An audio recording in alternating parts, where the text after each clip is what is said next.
Hello and welcome back to Yeah. Yeah.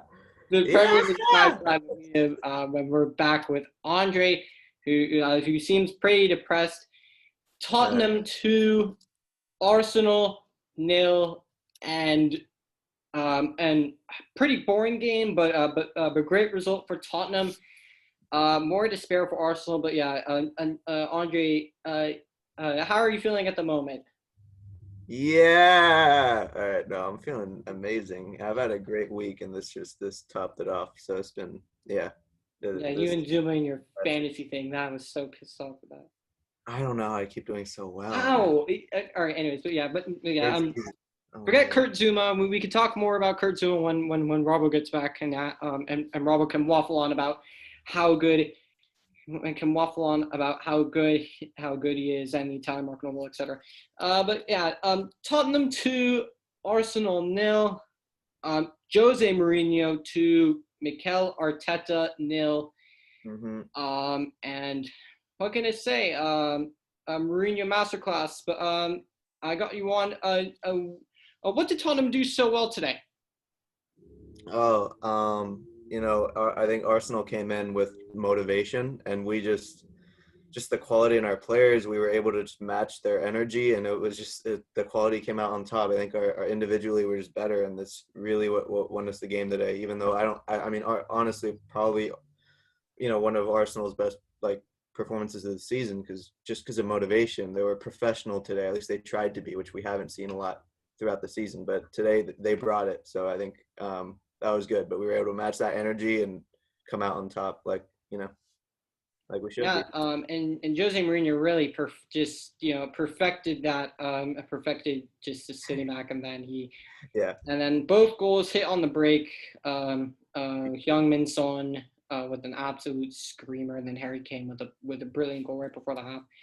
Yeah. And matters were worse when Thomas Partey got hurt, injured again. Yeah. I don't know if he was rushed back from injury or not, but who knows? But yeah, a good result for Tottenham. But I'm gonna be honest here. Tottenham did not really that they didn't deserve to win the game, but it wasn't. It was very far from a convincing performance. No, I think the second half, you look at that, I think that's where it's like whatever. It was just typical Jose, let's manage the half. And even in the post-match interview, I think they asked him, "Yo, what do you think of how your team performed the second half?" He and all the players said, "Oh, we weren't crazy about it. We could have kept possession and we should have." But I think that's all lies. I don't think he cares about that at all. I don't think we care No, much. Yeah, I don't think they care. I think that's just for the media, just so they don't embrace playing what is a way that's shat on now. So yeah, I just think they just were happy to just sit back and grind it out. I think had we conceded one, I think maybe we would have pushed up more, but I don't know. I was hoping for a third just for that 3-0, but it's fine. We 3 points at the end of the day. He said it against City. I'll take the 3 points, and Pep can take the whatever match ball for possession. So I don't think he cares much, no matter what Jose says. Arteta can take the match ball per possession. Yeah. Anyways, let's jump right into the player ratings. Starting off in goal, Hugo Lloris nephews, and what are you giving him today? Didn't have much to do. They had possession, but I think all their quality. I really can think of maybe 1-2 quality chances that they had. I don't think he had to make any big saves, really. I mean, they had the one-on-one with Aubameyang where Toby, by the way, one of my amazing performance by him, by the way, but Toby stopped them. So I think Toby died. The entire back line was terrific today, and they didn't give Lloris much to do, which is a huge change from the Lloris under Pochettino and the Lloris under Jose, where Lloris was having to work a lot, where it's like now he's getting all these clean sheets with minimal saves because he just doesn't have that much to do. He's more similar to like an Alisson now. So it's like that. It's just better for Lloris, and it's easier for him now that he's getting older. So yeah, I think Lloris just did everything that I wanted him to. So I don't know. Just because he didn't have much to do. Yeah, just clean sheet at the end of the day. I would say his distribution, I think, has always needed work. I think it could be better. You look at the Edersons of the league, and they're just so good with their feet. So Lloris, he didn't have much to do, but clean sheet, so that edges him to a 7, I think. Okay. And we'll go to right back. Power Surge Gloria fam. Yeah. Um, I thought he handled Kieran Tierney really well. He gave a sloppy foul away at the beginning, but after that, he tensed up, got in the game, and just I thought just so much more intelligent with how he tackles now and when he chooses to tackle. I think he knows he has competition with Matt Doherty now. I mean, other players can even slot in there now. So I think he's surprising everybody this season, including Spurs fans, He because of shocks me too. he's been amazing. Because the Warrior I've seen for basically every other season just was bang average, and I feel like Warrior kind of knew there's no competition. So I mean, yeah, you could put Tanganga there, but I mean, there really was still no competition for that right back slot. But I think bringing Doherty in kind of brought the best out of him. Yeah, Um, absolutely. and honestly, I mean, I've always been expecting Doherty to just pick up that starting spot. I mean, right now, I mean, this guy doesn't deserve to be dropped. But yeah, what would you give Serge Aurier for today? Give him an 8. I'll give him an 8. He's really well. I thought he's really played really good. Did his role perfectly. All right. I think it's also the connection between him and Sissoko have been they're friends off the pitch and on the pitch. It's like we have little partnerships all over the pitch, and that's just example. That's just exhibit A right there with those two. All right. Going into the two center backs, we'll start with Toby Alderweireld, or as you like to use your player, as you like to use the expression player nicknames, Toby One Kenobi. Yeah. So I mean, I'm probably out of any Spurs fan. I know that's going to sound stupid, but I'm really loving Toby right now. I think he might be just one of my man of the matches for like all these games coming through. I think the way he's so composed, it's like call me crazy, but it reminds me of Virgil van Dijk for Liverpool last year, just because of how composed he is. And all these title-winning sides have this great center back, whether it's him, John Terry, Ferdinand, whatever. Those are obviously crazy comparisons, but Toby in these big games has been just immense. Dyer's getting praised because he had a lot of preconceived notions about him before, but for me, Toby has been really, really good. I mean, I hope he starts every Prem match because I think he's been just so immense. He gets like a 9 for me, maybe even I'll give him a 9. Yeah, and I was about to talk about Davinson Sanchez and talk about the Europa League game. I think I've seen now why Jose has dropped him. Yeah, I think it might. I think if we bring another center back in, we might see the departure of Davinson Sanchez. He's just not. I don't think he's suited for Jose. And I think a lot of fans are like, let's just get the money for him. He's got great potential, but it's just not suiting him. I think he was better before. I think it might be time for the departure of Davinson. All right. Into the other center back, Mr. Eric Dyer, but I forgot expressions as far as nicknames. What was it for Eric Dyer? I don't know. Yes. Virgil van Dijk. Oh yeah. Virgil van Dijk.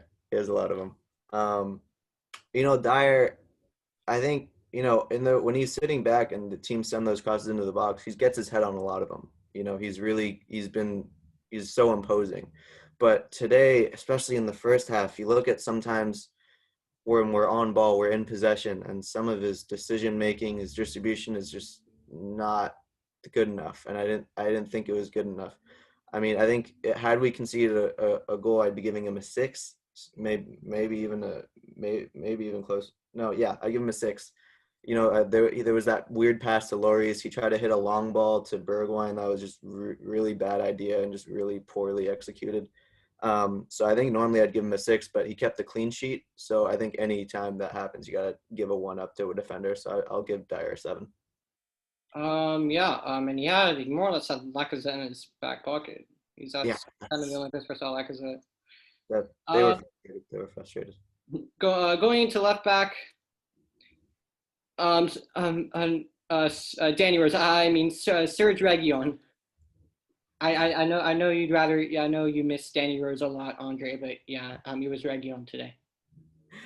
No, regular again. That I think this is our best back four that we've had in a couple of years, and today has just proved it. They were so. I mean, they looked impossible to get past. Honestly, they were just. I mean, Arsenal were creating triangles on the sides, and we were just killing it. So Anyway, Reguilon to was just, Region. huh? Yeah. So Reguilon was just another. I can't think of any really mistakes that he made. I can't think of anything that he did. It just seemed he just fit so perfectly. That's what it's what we've known to be of Reguilon. So he killed it today. I'd probably give him another 7 or an 8. Yeah, and I know Regulon had a very, very, very, very, very difficult task coming up against Willian, who has a bit no. He has a very he has a very, very good record, impressive record against Tottenham. So I Yeah, wasn't joking about that. But I think the hardest task was having to defend Hector Bellerin. I think that was I thought pretty good. so that's why I laughed. No, yeah, yeah. He had. I think Reguilon was pushed up the pitch higher after that. So he's just, Jose's in love with him. He's pretty. He can obviously play defense as well as offense because of his pace and ability. So I think great for our tactics right now. So really, yeah, great from Reguilon. Yeah, if you take Reguilon, I think maybe apart from Liverpool, he would start for every single Premier League side. I said in the summer, I mean, Reguilon was like the perfect left back for a certain club to buy, but yeah, that club just like didn't do that. Anyways, going into that midfield, and we'll start with Musa Sissoko. I don't know his player nickname, but yeah. Yeah, the goat Sissoko. Yeah, he's I think I was asking some questions of him, um, just because he seemed to only be the big man, kind of in the back, slotting in between Arya and Toby. But today he was a lot more confident, kind of dribbling up, kind of like he did under Poch when we played Diamond. So I thought Sissoko was pretty brilliant, both in defense and offense. He had moments where he kept popping the ball up over a couple of players. Yeah, so Sissoko really, really good performance. I think I'd give him an 8 because yeah, I'd give Sissoko an 8. I thought he was really solid, did his job perfectly, and shown. I thought he shined. Pierre-Emile Højbjerg, and sub question: was he your man of the match? Yeah, I think he'd have to be. I think he won the actual man of the match. Højbjerg was just he's Another immense game from the Bayern Munich reject. No, I'm joking. I cannot rip on Højbjerg anymore for being a Bayern Munich reject. He's just been way too good this season for me to he's been unbelievable. Um, yeah. Um, yeah, I think at Southampton he was always a captain, but I think his technical ability at times was put into question. Sometimes his touch wasn't good enough, and I didn't like you look at the other great modern sixers of the world like a Thiago or whatever, and he just Thiago, bro, come Thiago, on. sorry, Thiago. Just you look at guys like that, and their touch is so good, so sharp. And Højbjerg didn't have that, whereas now he's clearly developed that aspect of his game when he made the step up to Tottenham. He's doing everything perfectly. He's playing the role so perfectly. He's our midfield general. Clearly showed at least tonight best Pierre in London, probably England, maybe the world. Okay, Uh, best Pierre in North London tonight. Okay, no one can argue that. Yeah, he was best Pierre. Um, he's the best player on the pitch today. yes, he was. Yeah, I think he's got to get like A 10. it's gotta be a 9 or a 10, something like that. I mean, If you're saying he's man of the match, then he gets a 10. yeah, I think him and Toby were my favorites today. Obviously Sony, so Who would it's you got edge to it to the those man of three. the match? You know what? I'm gonna give the man of the match to Sony, so I'll give Hobie a 9. Okay, so and also one thing, watching Højbjerg and Sissoko was like watching Partey and Onana against Manchester United. It was like the rest of the Arsenal midfield was at the playground, and then and at the playground there's always I don't know like these there's always there's I don't know the two stereotypical like big bullies that are just Yeah, I don't know like controlling everything that's going on. That was Sissoko and Højbjerg today, yeah, like and as Sirius was raving on about how much Partey and El Neni bullied Manchester United in every way, shape, and form. Um, yep. um, that Arsenal midfield just got bullied. And there was one play in the second half where like I think it was Saka who had the ball, and Hoiberg and Sissoko were doubling up on him. Sissoko would clash into him, Yeah. and he'd look at Hoiberg, and Hoiberg would run and do the exact same thing. And it was almost as if they were just saying they were taking turns, just like having a go, saying, "All right, it's your turn to hit him. All right, now I'm gonna hit him now. I'm gonna hit him now." No, it's true. I mean, you look at the back six that we have up right now, like those six. I mean, who can you swap out for another player in the league right now that would fit Jose better, Jose's tactics? I mean, I don't know if there is anybody. Look at that back six. Who would you replace? Tough. I don't know who would suit Jose better than these Van six. Dijk, That's a assuming perfect. he's fit. Well, yeah, I mean, I mean, Van Dijk's gonna get into any side. Allison, maybe for Lloris. I mean, I was on the back six, not keeper, but I Well, don't know. you said the back six. I thought you meant like the keeper and like the. Oh no, I was thinking like the holding midfielders in the back four. I mean, I don't know if there's Um, what. I mean, Wan-Bissaka, Hector Bellerin. maybe Wan-Bissaka, maybe Wan-Bissaka's for his defensive abilities, but Aurier's been no, I think he's been better. So I don't know. I think just Jose's. They've bought into his style really, like just with a lot of pride so far. So I think I'm really excited about how we'll hold ourselves in front of our own net. All right. Getting into that attacking three, starting off with your man of the match, Heung-Min Son, and you're giving him a 10. Yeah, so he was probably the star of the pitch today. I mean, Arsenal just they didn't know how to handle him. I thought they would Rob try to Holding shut out. again and Bellerin, both of them. That performance was an exact replica of what it was at Wolves. It was an exact replica of what it was to Aston Villa. I mean, Rob Holding is horrendous when people run at him. I mean, Jack Grealish, Ollie Watkins had so much fun with him that day, and Heung-Min Son and Reguilon probably had the same amount of fun. Maybe more because it's a North London derby, but yeah. You're giving Sonny a 10? Yeah, they couldn't handle him. Every time he touched the ball, it looked gold. Shako and some other players were trying to foul him out. He took a few hard tumbles. That's when you know you're playing well, isn't it? And I know that you absolutely loved how many times Granit Xhaka would just step in, didn't you? Yeah, I thought he might have gotten a second yell. I was surprised they didn't book him earlier, but he was pissed. He was pissed. I think I'm glad in the other video I said that he's one of my most hated players. He was pissed today. Really Cynical showed a lot of fouls. respect for Arsenal. He Now felt that's a Jose Mourinho kind of player with the cynical fouling. probably. No, Next week, not good enough. yeah, he was getting on everybody, especially Kane and Son. But yeah, he was. I mean, it was grabbing. It wasn't even like trying to be clean like Sissoko Hoiberg. It was just. But so whatever. Cred to Xhaka's aggressiveness. Yeah. Next we'll go with Giovanni Lo Celso. I would say out of everybody on the pitch, obviously he was big to the build up for the second goal, but I would still say probably the weakest link on the pitch today for me personally. I think Tanguy had a last minute injury, so we had to put him on, but Lo Celso just seemed like he seemed just slightly.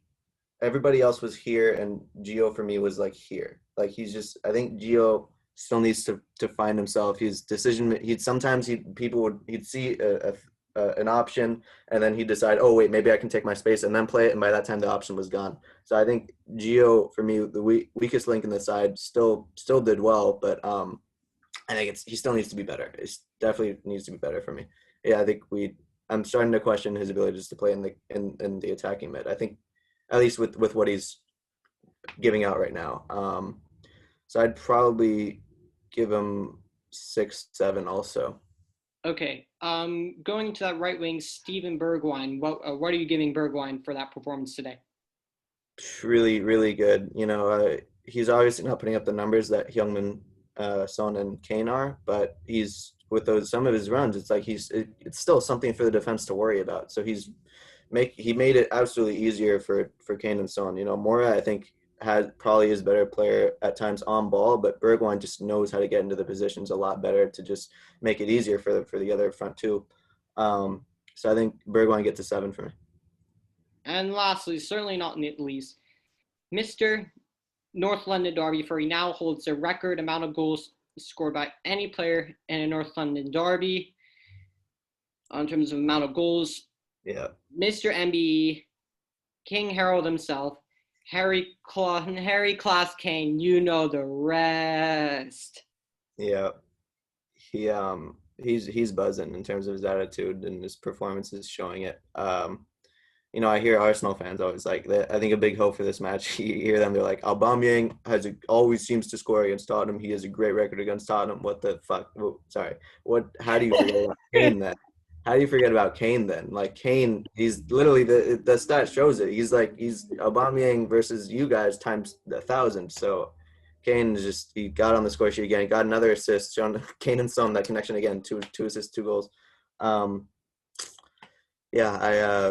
Kane was really good. Probably like an 8, probably an 8. Just really so sharp today. All right. Can we mark the subs, or do they not have enough time? Can we give the subs? I guess we can do it quickly. I think. All right. We're not available. There's Ben Davies. There's Ben Davies, Lucas Marapid, and Joe Roden. Yeah. Would you give all of them a 5? Just because they don't have time to do anything. Yeah, I'd give Lucas better because he was immediately provided spark. He immediately kind of killed their momentum a bit. So I'd give Lucas a 6 for that. All right, and lastly, certainly not least, yeah, Mr. Special One. What are you giving the special one, Jose Mourinho, for today? I'm rating the manager. No, perfect. I was hoping I wanted Dele to get a chance to play this game because I thought he seems really confident in the Europa League matches. Granted, it's Europa League, but I was hoping he'd be put on for a little bit, along with Mora. But it's fine. Jose, beautiful mastermind, beautifully mastermind. Mourinho masterclass. He's the maestro at its best. The special one. So yeah, he's probably gonna get like a 9 or an 8. Just I don't know how to rate coaches usually. I don't know how to rate a manager. I always just everything's with you. I'm gonna have faith in whatever you do. I'm that kind of fan. So you got us the win. That's what I'm happy about. And lastly, but certainly not least, I don't know how on earth I forgot him. Mr. Oozing Expressions. Yeah. What are you giving him for a rating? I actually didn't. I only saw he sent me a clip of him celebrating this Sonny goal. I didn't see anything else than that yet. I was too caught up with my own emotions and my own reactions. But I'm sure he was hilarious as always. The best. He's a very serious pundit. Very very he says really good things, really smart things that not many people think of. Eric Van Dyer was probably a very, very cohesive, convincing. Virgil Van Dyer. Yeah, really on the dot, just so mesmerizing of a comment to make. So he's really one of the most brilliant football analysts in the world.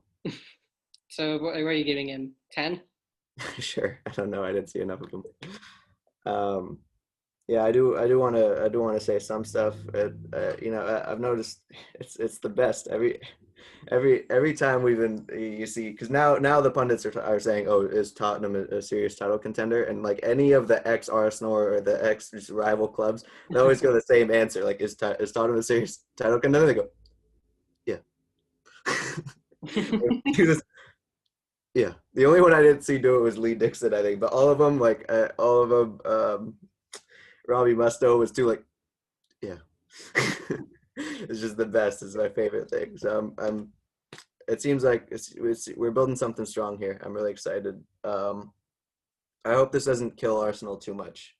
So I don't want them to be like capitulate. I don't want them to be relegated, but as a Premier League fan, I still hope they pick up form a little bit, and I don't want the fans to be always embarrassed. So I'll like they were today. So I do hope, or if Arsenal if Arsenal go at lesser teams with the way they did today, then they'll surely they've got to get some good. They'll please their fans a little bit. Yeah. And anyways, we reached the end of it, and I know you probably cannot wait to hear what Sirius has to say next. But right before we end the show, is there anything you want to put out there for Sirius to know about anything he needs to know? London is white, biatch. Anyways, we got one more match post match interview. And wherever you are watching this in the world, have a great day/evening.